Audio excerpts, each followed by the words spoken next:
যে বলবে একজন বলুক, একজন বলুক।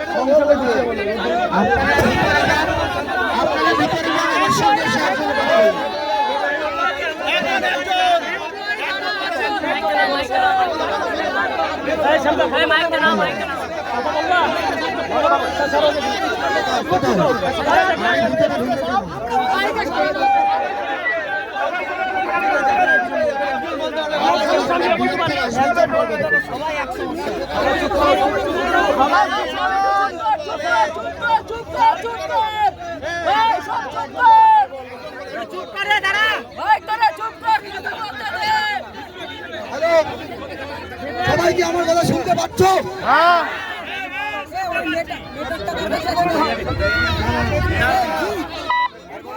সবাই কি আমার কথা শুনতে পাচ্ছ? আমাদের এখানে আপনার কি স্যালারি বাড়ানোর জন্য তো? আমাদের স্যালারি যা দেয় সেইটা ঠিক মতো পাও না তো। না স্যার, পাই না, স্যালারি পাই না। আমরা স্যালারি ঠিকঠাক পাই না কেউ। আমাদের টাকা ভ্যান্ডার খেয়ে নেয়। আমাদের ওটি অ্যাপ্রুভ হয় না। এক্সট্রা কাজ করলে আমরা সেই টাকা পাই না। আমাদের বললে বলে 20 থেকে 20 হিসাব, কিন্তু সেই হিসাব আমরা পাই না। এই দাবি আমরা মানবো।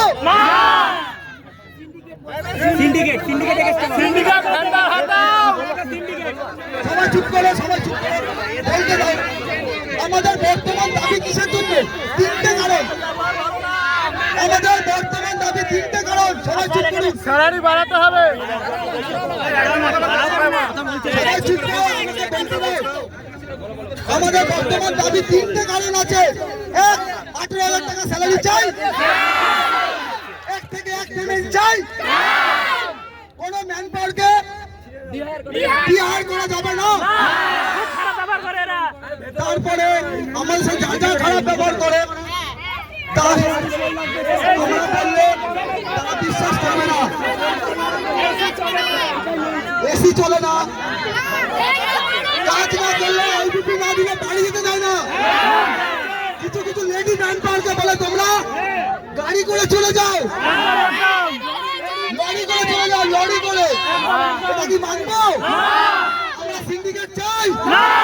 সিন্ডিকেট এখানে কোনো সিন্ডিকেট চলবে না, চলবে না, চলবে না, চলবে না। আমাদের দাবি মানতে হবে, আমাদের স্যালারি বাড়াতে হবে। 1 থেকে 1 পেমেন্ট চাই, চাই। কোনো ম্যান পাওয়ারকে রেস্ট্রিক্ট করা যাবে না, যাবে না।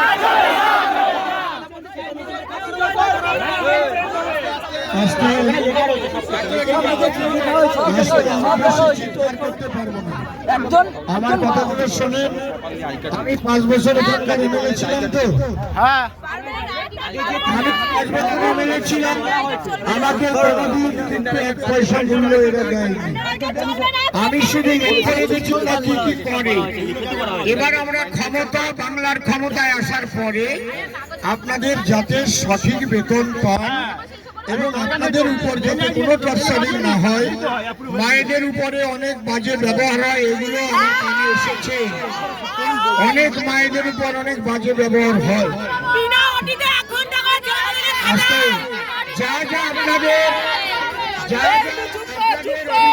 আমার কাছে লিখে দিয়েছেন, সব কারণগুলো লিখবেন। যা যা অসুবিধা আছে, আপনাদের কোনো ভয় নাই। এমন একটা সরকার এবার এসেছে, একজনও ওই তোলামূল্য থাকবে না, আর সিন্ডিকেট রাজও থাকবে না।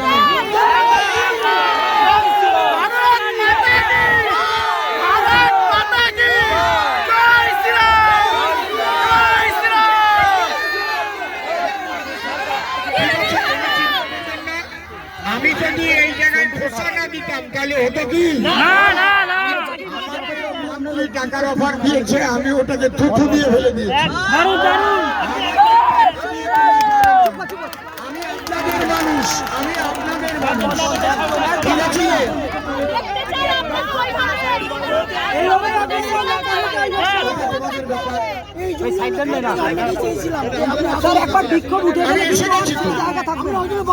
কোনো চিন্তা নাই, আমি এসে গেছি।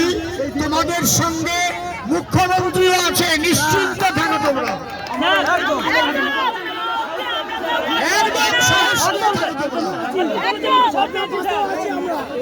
ঠিক আছে,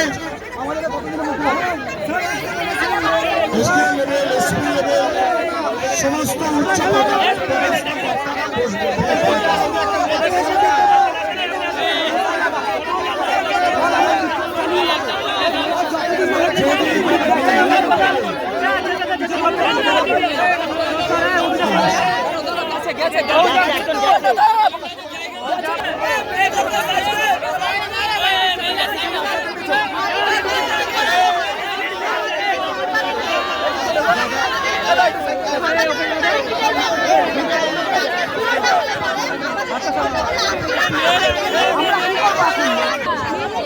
সামনে আছে